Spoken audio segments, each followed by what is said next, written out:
আসসালামু আলাইকুম রহমতুল্লাহি ওয়া বারাকাতুহু। সম্মানিত দিনী ভাইরা আমার, আমি আপনাদের সম্মুখে গুরুত্বপূর্ণ বিষয় নিয়ে আলোচনা করব। তা হচ্ছে যে আল্লাহ রাব্বুল আলামিন যে কাদের উপর পাপ লেখেন না, এরা কয় শ্রেণী?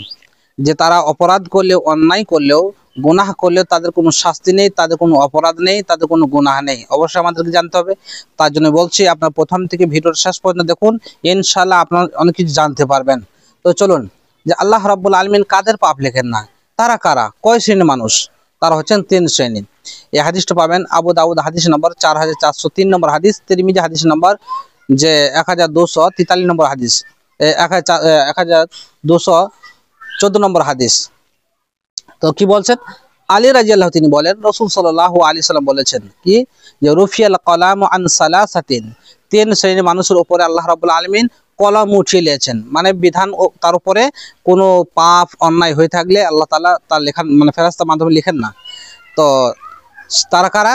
নাম্বার এক, তিনি বললেন যে আনিন নাইমে হাত্তা ইয়াস্তাইকিযা, কেউ যদি ঘুমিয়ে থাকে, ঘুমন্ত ব্যক্তি যতক্ষণ পর্যন্ত জাগ্রত না হবে ততক্ষণ পর্যন্ত তাদের পাপ লেখে না।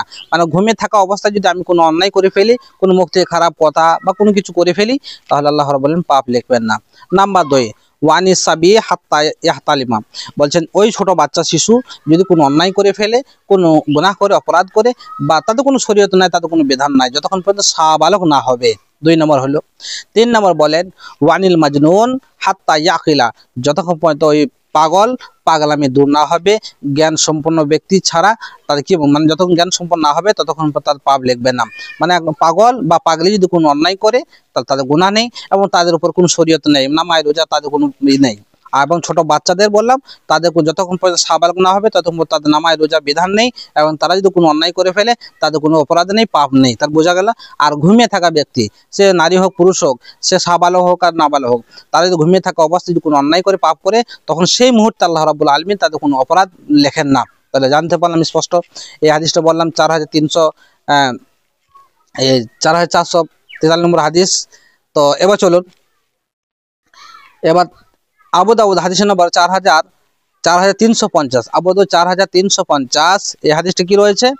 যে আল্লাহ রাসূল সাল্লাল্লাহু আলাইহি সাল্লামের হাদিস, যে যখন ওমর ইবনে খাত্তাব রাদিয়াল্লাহু তিনি যখন খলিফা প্রতিনিধি মানে খলিফা দায়িত্ব পালন করেছিলেন, তখন একজন পাগলি মানে জেনা করেছিল। তো জেনা করার কারণে তাকে শাস্তি দিতে থাকেন, যে কি, তাকে মানে হত্যা করা হোক, তাকে রজম করা হোক। এটা কি করলেন, ওমর রাদিয়াল্লাহু তাকে ঘোষণা দিলেন যে ওকে রজম করে দাও। এবার যখন ফয়সালা হয়ে গেল, ইতিমধ্যে আলী রাদিয়াল্লাহু তিনি সেখানে উপস্থিত। সেখানে বললেন যে মহিলাটা তো পাগলি, তো এর তো অপরাধ নেই, এই যদিও জিনা করেছে এদের শাস্তি নেই। আলী রাদিয়াল্লাহু কি করলেন, তাকে ছেড়ে দিলেন। তারপরে আলী রাদিয়াল্লাহু এসে বললেন, ওমর রাদিয়াল্লাহু খলিফাকে বললেন যে আপনি কি জানেন না যে আল্লাহ রাসূল সাল্লাল্লাহু আলাইহি ওয়াসাল্লাম বলেছেন যে তিন শ্রেণীর মানুষ যদি অন্যায় করে, ভুল করে, তাদের কোনো অপরাধ নেই, গুনাহ নেই। তার মধ্যে এক শ্রেণী হচ্ছে এই মহিলাটার পাগলি অবস্থায় জেনা করেছে, ব্যভিচার করেছে, অতএব এত শাস্তি হওয়ার কোনো কথা নেই। তখন ওমর রাদিয়াল্লাহু তিনি জানতে পারলেন বিষয়টা, তাকে তার খালাস দিয়ে মুক্তি দিয়ে দিলেন। তাহলে বোঝা গেল, পাগল বা পাগলি যদি অন্যায় করে তাদের কোনো অপরাধ নেই। এই হাদিসের কথা বললাম, যে 4350 নম্বর হাদিস, আবু দাউদ। এবার চলুন সহিহ বুখারী হাদিস নম্বর 2664 নম্বর হাদিস। এই হাদিসটার মধ্যে রয়েছে কি, যে ইবনে ওমর রাদিয়াল্লাহু তিনি বলছেন যে আমি যখন উহুদের যুদ্ধ হয় তখন আমাকে উপস্থিত করা হলো, আমাকে যুদ্ধের জন্য, আমি বললাম যে আমি যুদ্ধে যেতে চাই। তখন নবীজি দেখলেন যে আমার বয়স 14, তো নবীজি আমাকে অনুমতি দিলেন না।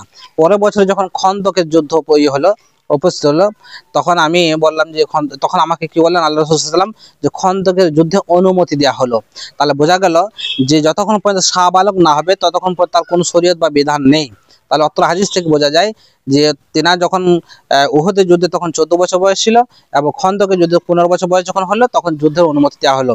এখন কথা হচ্ছে সাবালক পর্যন্ত গুনাহ, সাবালক যতক্ষণ না হবে ততক্ষণ গুনাহ নেই, অপরাধ নেই। এবার সাবালক কাকে বলে? সাবালক বলতে যখন দেখবেন একটা শিশু বা একটা ছেলে, নাবালক ছেলে যখন সাবালক হওয়ার কয়েকটা আলামত বা নিদর্শন বা চিহ্ন রয়েছে, তার মধ্যে মোচ, গোঁফ, দাড়ি, তারপর আপনার স্বপ্নদোষ, এগুলো যখন হবে তখন জানবে সাবালক হয়ে গেছে। তো সেই জন্য বলবো যে আপনারা সকলেই এই জিনিসগুলো খেয়াল রাখবেন এবং জানার চেষ্টা করবেন এবং আমল করার চেষ্টা করবেন, যে তিন শ্রেণীর মানুষের কোনো অপরাধ নেই, ঘুমিয়ে থাকা ব্যক্তির অপরাধ নেই, এবং যতক্ষণ পর্যন্ত শিশু না সাবালক না হবে মানে নাবালক শাহবালক না হবে এবং পাগল পাগলামি দূর না হবে, তখন অপরাধ নেই, গুনাহ নেই। আল্লাহ আমাদেরকে সকলকেই এর প্রতি মানে আমল করার জন্য তৌফিক দান করুন। আমিন। আসসালামু আলাইকুম ওয়া রাহমাতুল্লাহি ওয়া বারাকাতুহু।